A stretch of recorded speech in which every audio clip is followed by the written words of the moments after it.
સુરતમાં સરકારી મેડિકલ કોલેજના તબીબના આપઘાતનો મામલો, જેમાં એન્ટી રેગિંગ કમિટી દ્વારા રિપોર્ટ સુપરત કરાયો છે। 9 રેઝિડેન્ટ તબીબો સાથે રેગિંગ થયાનું સામે આવ્યું છે। હર્ષ પંડ્યા અપમૃત્યુ સાથે સંલગ્ન ન હોવાનું તારણ। બે અલગ અલગ રિપોર્ટમાં ગંભીર વિરોધાભાસ જોવા મળ્યો છે। રિપોર્ટમાં વર્બલ એબ્યુઝ એન્ડ હ્યુમિલિએશન થયાનો પણ ઉલ્લેખ છે। અપમૃત્યુને અલગ ગણાવી મુદ્દો હળવો કરવાનો પ્રયાસ થઈ રહ્યો છે। ફેકલ્ટી દ્વારા સમાધાનનો રસ્તો અપનાવવામાં આવ્યો હતો। બીજી તરફ 4 ડોક્ટરો સામે ગુનો નોંધાયો છે। પોલીસ દ્વારા આરોપી ડોક્ટરોને નોટિસ ફટકારવામાં આવી છે। 4 ડોક્ટરોને પોલીસ સમક્ષ હાજર થવાના આદેશ છે, ત્યારે નોટિસનો જવાબ મળ્યા બાદ પોલીસ આગળ કાર્યવાહી કરશે। 4 ડોક્ટરો સામે પોલીસ ચોપડે ગુનો નોંધાયો છે। સરકારી મેડિકલ કોલેજના ડીન જયેશ બ્રહ્મભટ્ટનું નિવેદન સામે આવ્યું છે। તેમણે કહ્યું કે રિપોર્ટ અને તારણના આધારે આગળની કાર્યવાહી થશે। હાલ સમગ્ર મામલો પોલીસ ચોપડે ચડ્યો છે।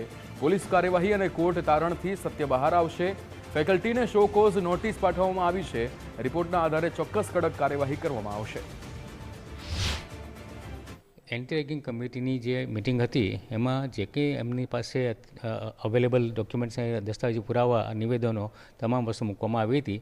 એના સઘન અભ્યાસ બાદ પુખ્ત વિચારણાના અંતે કમિટીના સભ્યોએ સર્વાનુમતે એમ નક્કી કર્યું કે આ બાબતમાં જે વિદ્યાર્થીનું મૃત્યુ થયું છે એ મૃત્યુની બાબતને આપણે એકદમ પ્રત્યક્ષ રીતે આને સાંકળી શકીએ એવા આપણી પાસે નક્કર પુરાવા ન હોવાથી અને એ અંગે આપણે પોલીસ કેસ કરવો અને એ અંગે પોલીસ કેસમાં આપણે એફઆઈઆર કરી, અને પરંતુ જે બાકીના 9 વિદ્યાર્થી જે છે જેમના દ્વારા આ જે દિવસે મૃત્યુ થયું એ દિવસે સાંજના જે 6 વાગે એમની કમ્પ્લેન મળી હતી એ સંદર્ભે આખી જે મિટિંગ કરી અને આખી રાત જે ચાલી અને એમાં જે કામગીરી કરવામાં આવી એમાં આ નિર્ણય લેવામાં આવ્યો કે ભાઈ આ જે વિદ્યાર્થીઓ જે છે જેમની સામે રેગિંગ પુરવાર થયું છે એ એમની સામે પગલાં લેવા, એના માટેના જે ફેકલ્ટી જે હોય એ ફેકલ્ટીની શોકોઝ નોટિસ આપવી અને આ અંગેની એફઆઈઆર નોંધાવી।